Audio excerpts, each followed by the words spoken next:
All right, Joel, you ready to hop into it? Let's do it. Let's do All it. right. So just want to thank everybody for joining us today, and hopefully you enjoy our presentation and find the information that Joel and I are sharing with you. So let's jump into it. So today we're going to be talking about really staying ahead of the curve, advertising smarter, not harder, hence the title at the bottom left. But first I want to introduce both myself and Joel.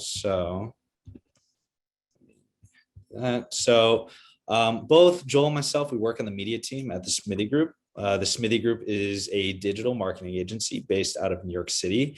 And today, what we really want to cover is what we're currently seeing in the marketing arena, from current practices to upcoming obstacles, and just overall guidance on how to win in the digital space. So let's jump right into it. And really to start, I want to talk about the current media landscape and really just what we see on a day-to-day basis. So, what are the common practices in the industry, and what do me and Joel see other marketing agencies doing? What do we see in-house teams doing? And by no means are we trying to generalize here, but this is what we're seeing a good majority of marketing professionals doing. And it's really these 3 points. A lack of diversity. And when I say a lack of diversity, this means that people are really sticking to what they know. It's that Facebook and Instagram. Maybe they're utilizing the Google network as well, but there are other platforms where your audiences currently exist, and may actually prove to be a better area for engagement. Platforms such as platforms such as Pinterest, YouTube, and TikTok are proving to be just as valuable as Facebook and Instagram. So we really encourage anybody in the marketing space currently to utilize those platforms and kind of step out of their comfort zone. The next point is just that set it and forget it mentality. So optimization here is key. The digital landscape is changing on a daily basis. You're going to hear Joel and I mention that a lot throughout this presentation.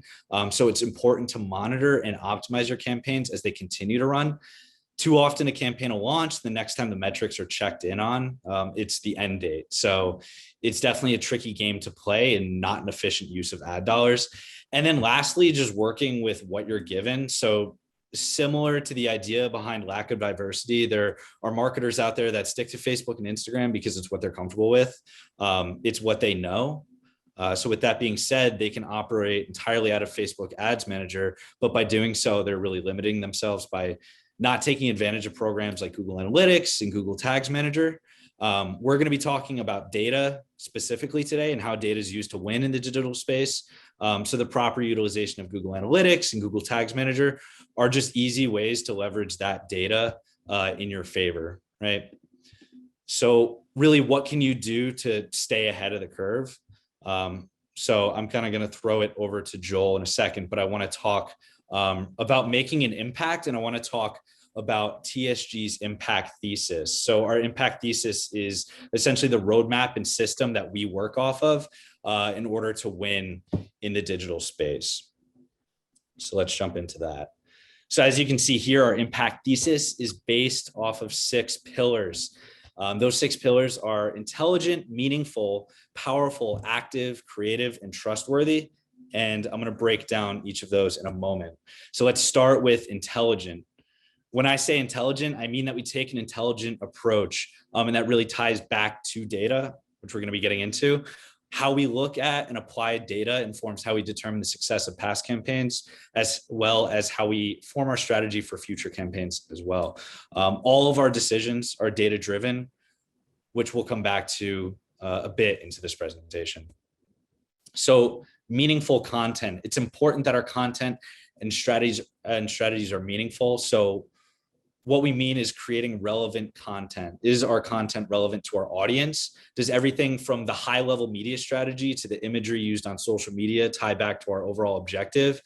And does your campaign make sense from inception to delivery? Powerful. So does your powerful stop the scroll, or does your content stop the scroll rather? So the attention span of the consumer is short, and it's only getting shorter. The aim should always be to create scroll stopping content. We're looking for engagement, and conversion. So is our call to action strong enough? It's one thing to stop the scroll, but is the consumer taking the next step, right? Creating powerful content requires data. So that's why we A/B test in all of our campaigns. We look at the creative received and the highest engagement rate or the highest click-through rate based on that creative. And Joel and I relay that information to the brand team. So data really informs that powerful content. Do you take an active approach to your marketing strategy as well? We're going to say this a lot, but the digital landscape is always changing. So it's better to be active than to be stagnant. There are new and emerging platforms that your audience will be on. I had mentioned Pinterest, TikTok, and YouTube, but your audience is there one way or another. So it's just important that you're going to be there when they show up and that you have the proper strategy for each of those platforms. And then being creative. Creativity is required on both the brand and the media side. Obviously, we want to be as creative and innovative as possible when it comes to the visual elements of a campaign, but it doesn't matter how incredible the work is that our brand team is doing if Joel and I aren't putting their content in front of the right people. So when Joel and I look at the historical data of our past campaigns, we're able to better determine where our ads need to be placed. It's important that Joel and I are just as creative when developing our targeting strategies so that we're actually able to place that creative content in front of the user. And then lastly, this one's pretty self-explanatory. It's just being trustworthy, right? We need to be sure that you're being true to your brand and being true to your voice. Your audience is smart and they're only going to be getting smarter. So just be genuine and be thoughtful when you're delivering your message. Something I want you to keep in mind is that the algorithm prioritizes a genuine message. If an ad seems to be spammy, the algorithm's not going to prioritize that ad, and your reach is ultimately going to decrease. So now I'm going to swing it over to Joel, and he's going to talk a little bit about some of the changes that we're currently seeing. Yeah, thank you, Matt. So now we kind of just want to dive into where the media landscape is headed and kind of all the changes that we've seen over the past few years and what changes are going to happen and kind of how we can adapt to those. So first up being data tracking restrictions, specifically within Apple and Google. So Apple released the iOS 14.5 update about a year ago now, which allows users to opt in or opt out of tracking. And we'll get into that in a little bit. And then within Google, the restriction in third-party cookies is another restriction that we're seeing along that front. Again, we'll get into that in the next few slides. We're also seeing changing ad manager capabilities. So every day you log in, it seems like there's new tools, new features, new restrictions that Facebook, Google are putting on who you can target and what audiences you can target. So it's important to stay on top of that. And then ultimately, these lead to a decreased reach and a decreased digital population that you're able to target. So now we kind of need to adapt to that and figure out how we can get around that. So first up, we'll kind of dive into the iOS 14.5 and kind of what we're seeing there. So the users can opt in or out of tracking, like I said. So when you go to download an app, you'll be prompted with a screen that you can either ask the app not to track or allow the app to track. This really, what we've been seeing are a lot of people opting out just because they don't want their data in the wrong hands. They don't want Apple or these third-party platforms to have their data. This ultimately decreases your digital population and who you're able to target, as well as retarget. So it drastically affects your retargeting with those cookies. So not only the first ad that they're seeing is a small decrease in reach, you're not able to retarget as many users as well. So it ultimately decreases the reach on both fronts. So it's just a matter of kind of getting around that and figuring out how we can adapt to that situation. And now, Matt, I'm going to pass it over to Matt to kind of talk about Google and what we're seeing as far as third-party cookies restrictions. Absolutely. So let's jump into those third-party cookie restrictions. But first, before we do so, I want to define what a third-party cookie is. All right. So a third-party cookie is essentially a piece of code or a specific tag that's created by a domain that is not the domain you're currently visiting. So the best example I can give you is, let's say I'm on ESPN, right? Or ESPN.com, because that's the domain. And I'm looking at last night's box scores. I can be delivered a personalized banner ad for, let's say, Callaway golf equipment because of third-party cookies that have been placed on ESPN.com by that brand. So I use the example of Callaway Golf because I'm a golfer and I'm always shopping online for golf apparel or browsing for new clubs. So that third-party cookie would be delivered by Callaway Golf, but it'd be placed on ESPN.com because of my past behaviors or my current interests. So that's where those third-party cookies come into play. So referring back to my example, third-party cookies are just primarily used for advertising purposes. Something Joel and I are going to be referring to throughout this presentation are personalized or contextualized ads. So they really allow online advertisers to deliver those personalized ads based on users' past searches and behaviors. Once again, I'm already in the market for a new set of golf clubs. So if I'm delivering an ad for golf clubs, that's a very strategic use of ad dollars for Callaway Golf, right? That's essentially the implication of third-party cookies and why those restrictions are important for online advertisers like ourselves, right? So recently, Google's made announcements that they're going to be phasing out the use of third-party cookies. This is a big deal because Google Chrome, it's the most commonly used search engine.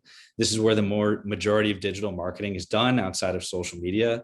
Firefox and Safari have already limited third-party cookies, and we've seen a great impact on advertising on those platforms. So for Google to be following suit is something to be aware of. And if you're not aware of it, you're pretty much in the dark. So that's the point of this presentation, is to make sure that you're up to date and staying ahead of that curve. Without these third-party cookies, digital advertisers are no longer going to be able to deliver contextualized ads on search engine results pages or banner ads on specific domains. So that was the example that I was giving you. Let's say I'm on ESPN.com. That's where I'd be delivered a banner ad, a contextualized banner ad for Callaway Golf, because that's something that I have an interest or an affinity towards. So this is really going to impact how companies and brands determine how they want to spend their ad dollar in the future.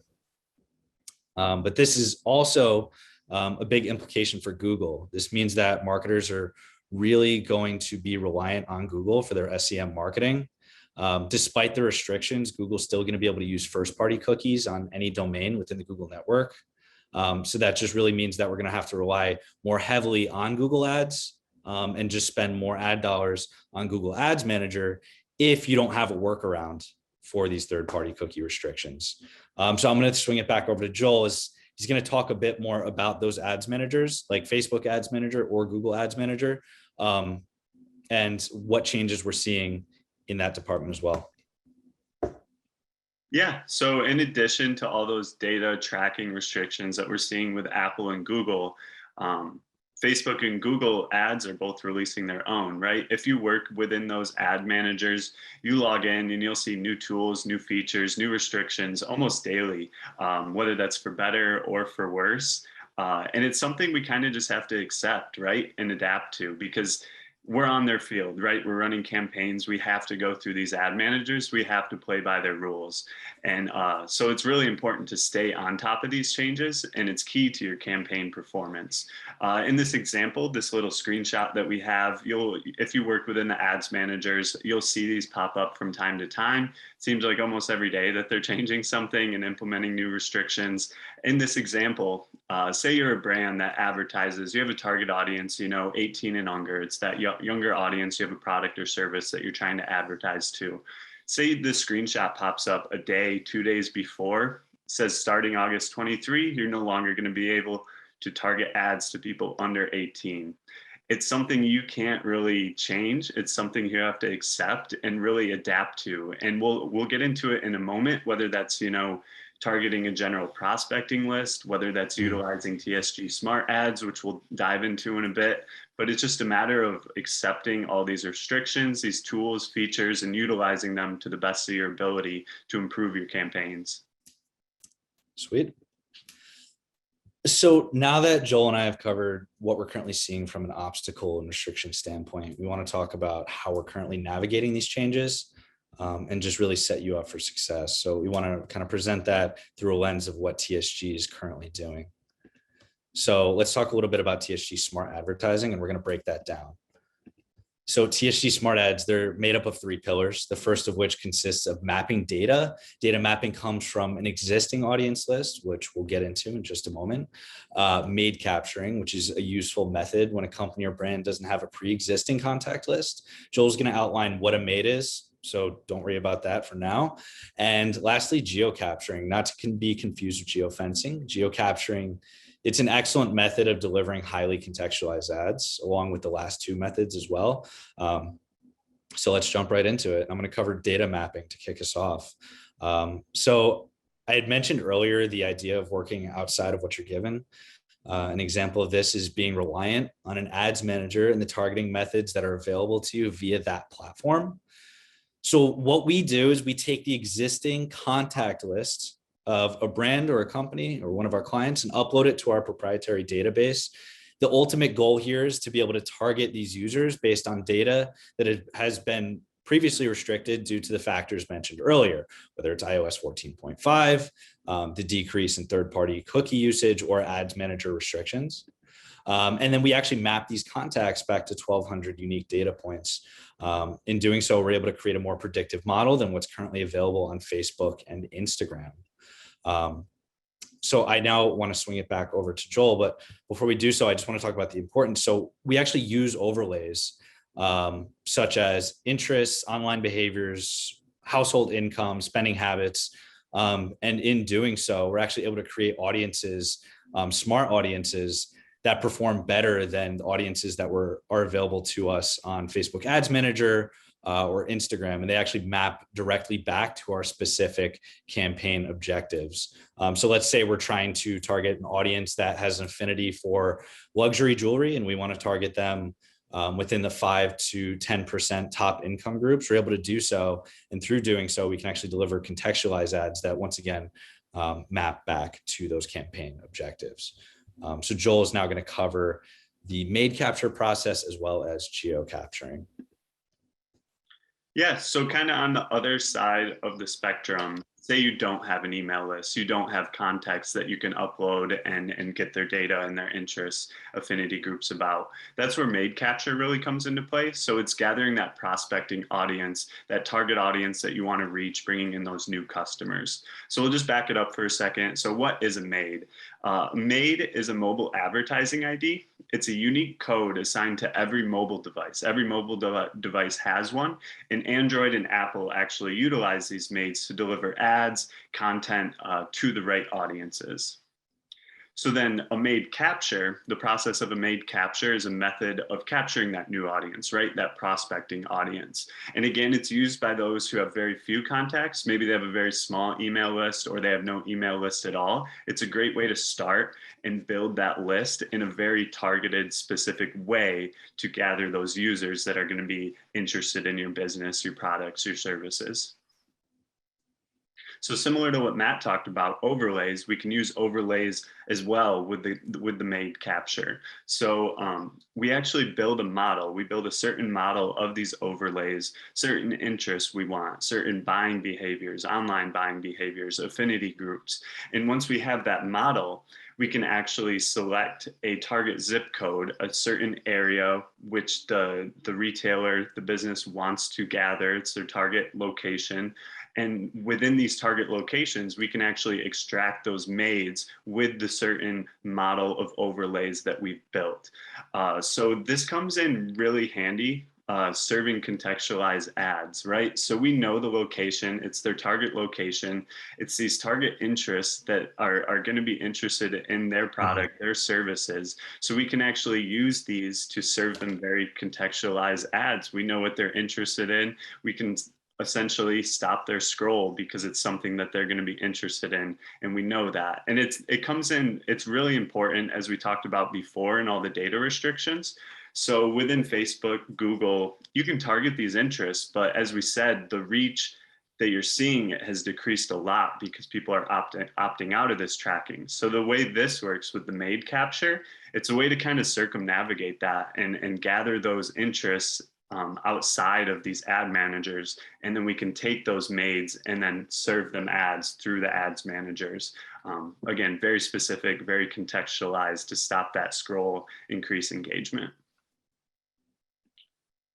And then even at a more granular level, we can geo capture. So it's very similar to the made capture, but instead of targeting specific zip codes, we can actually target specific physical locations. So it's really combining that walk-in traffic with the digital landscape to understand and leverage your audience, your target audience. So the way geo capture works is we actually create a virtual boundary within the area we wish to target. Say it's a sports stadium, you want to know who's going to a certain game. Say it's a brick and mortar store, you want to see who's coming into the store. So again, we build a certain model of overlays that we want to target, whether that's interests, online buying behaviors, affinity groups. And then as soon as a user walks into that dedicated boundary, a response is triggered and that made is collected and that data is sent to us. So we can actually serve even more so contextualized ads towards users with certain affinity groups. Kind of backing up to that example, that sports stadium. Say we set a boundary. I'm in Michigan, so let's say the Detroit Lions. We set a boundary around the sports stadium for a game. We collect all the maids, and with the overlays, say we want jewelry specific interests, online buying behavior specific interests. We can collect those maids for all those people who walk in that stadium and serve them contextualized ads, whether that's subliminally, whether we have a Detroit Lions logo, whether we have a football interest in the ad. It can be very subliminal, but it's all about stopping that scroll, right? And increasing engagement. If someone sees an ad that interests them in multiple different areas, football, Lions, that they, it could even be subliminal. Like I said, they might not even notice it, but if it stops the scroll, if it engages them, it's going to have a lot higher chance of getting that lead, but also converting that lead. Sweet. And then we want to look at how all of this ties together. How does all of this enhance your media strategy? How do these three pillars come together to enhance your media strategy? So the key word here is really being maintained, right? So with iOS 14.5, Facebook restrictions and the removal of those third-party cookies, your current audience size will be inherently shrinking as users are now able to opt out of tracking, right? Made capture, data mapping, and geo-targeting are all effective strategies when it comes to the delivery of contextualized ads and will serve as valuable tools when combating the upcoming restrictions, okay? Optimized ad delivery. As your audience shrinks, like I just mentioned, you're going to look at your delivery metrics such as reach and impressions and see those numbers slowly decreasing. So through advanced targeting strategies and an intelligent use of data, you're going to be able to target the right individuals. So that's where that optimization comes into play. And by targeting the right individuals through optimized ad delivery as well as contextualized advertising, you should see an increase in engagement rate just due to the relevance and accuracy of your ad campaign. So now that we've tied smart advertising together, I just want to do a little bit of a quick recap, and then we're open to any questions that you guys may have.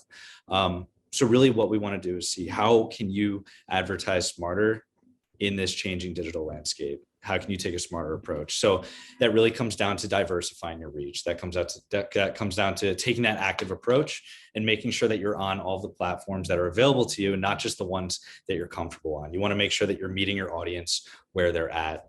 Optimizing your campaigns. So kind of leaning away from that set it and forget it mentality and making sure that you're optimizing your campaigns on a daily basis. Joel and I, throughout this presentation, have been talking about the importance of data and how data should educate your decisions.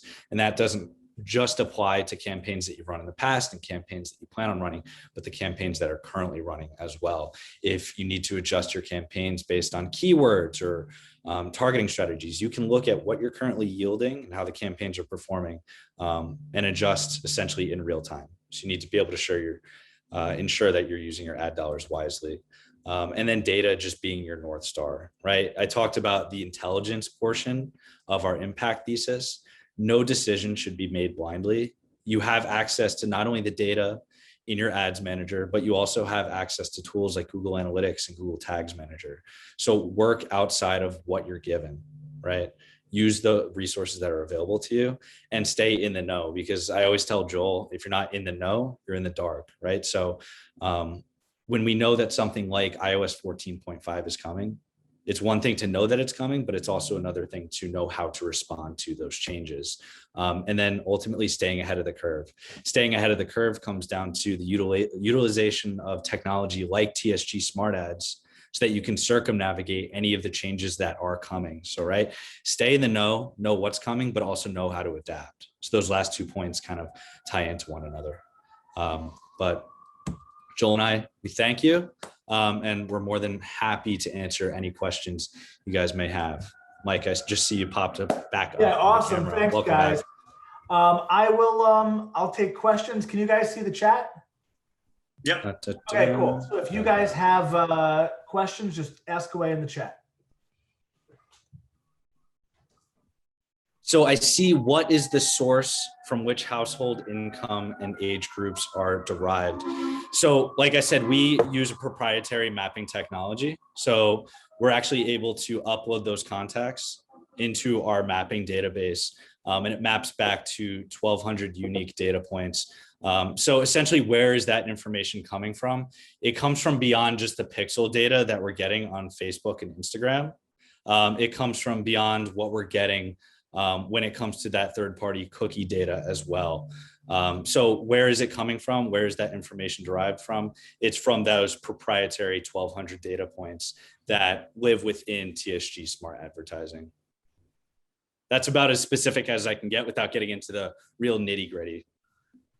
Got it. Marketing agency question: how would you suggest we communicate staying ahead of the data tracking changes to clients without feeling like Chicken Little? Well, I guess without feeling like Chicken Little, that just comes from staying in the know and staying knowing how to react to those changes. So let me just reread this question. How would you suggest we communicate staying ahead of the data tracking changes to clients without feeling like Chicken Little? Okay, so let's say you're the media agency and you know that these changes are coming. You know that iOS 14.5 is coming, right? Joel and I speak to clients on a daily basis that are aware of these changes. So when we're advising them on how to react and how to adjust, I never feel like Chicken Little in that case, because if we don't inform them and if we're not ahead of the curve, then we're going to seem like we're out of the know. So we want to stay ahead of the curve. We want to stay informed. So our clients have never looked at us as though we're being alarmists, because they're grateful that we have that information, right? We're ensuring that they're trailblazers essentially in the industry and that their data isn't being disrupted by these changes. So I guess to answer your question, without feeling like Chicken Little, you shouldn't feel like Chicken Little for being educated and being in the know. You should present that information with confidence. That makes perfect sense. What about when you're not exactly sure how it's going to impact our advertising? Transparency, right? When iOS 14.5 was going to roll out, we didn't have the historical data to speak to those changes. But my best guess was it was going to impact our delivery. So I would tell our clients, hey, look, people are going to be opting out of tracking. We're reliant on Facebook and Instagram's data right now when we look at our ads manager. If it was my best guess, I would say that your reach and impressions are going to go down. If that's the case, we're going to do X, Y, and Z to combat that. So what Joel and I actually did when iOS 14.5 came around, we saw a dip in reach, we saw a dip in impressions, but we were prepared for it. So how is it going to impact our advertising? You said, what about when you're not exactly sure? Yeah. So you lay out what is going to potentially happen and what the next step is. So what we did is we started running general prospecting audiences. So what we did was we zoomed out, we captured more people that were continuing to opt in, and then we retargeted them, right? So despite the fact that we were losing more granular users, we zoomed out, we started targeting general prospecting, which would be men and women 24 to 50, rather than men and women with specific jewelry interests or specific affinities. And once we captured those users, then we retargeted them with those interest groups. So to answer your question, I know I keep going in circles, but I just want to make sure I'm touching on all those points. When you're not exactly sure how it's going to go, be transparent, but have a plan. Super helpful. Thank you so much. Love it. Cool. Yeah, I think it's hard for a client to get annoyed with you as long as you are upfront about what could potentially happen. I think as long as they're not surprised, no one wants surprises. So I think as long as there are no surprises and you can prepare them for both, that's really all you can Well, do. the last thing we want to do is get on a client call. And let's say we get on the client call and they're like, hey, we heard that Google's going to be cutting out third-party cookies in 2023. Like, what's the plan there? The last thing they want us to do is kind of raise our eyebrows and come back to them. We got to be ready. And Joel and I feel very confident with TSG Smart Ads. We feel as though we have a good plan in place for our clients. And as long as you are aware and have a contingency plan, that's all your client really wants, you know?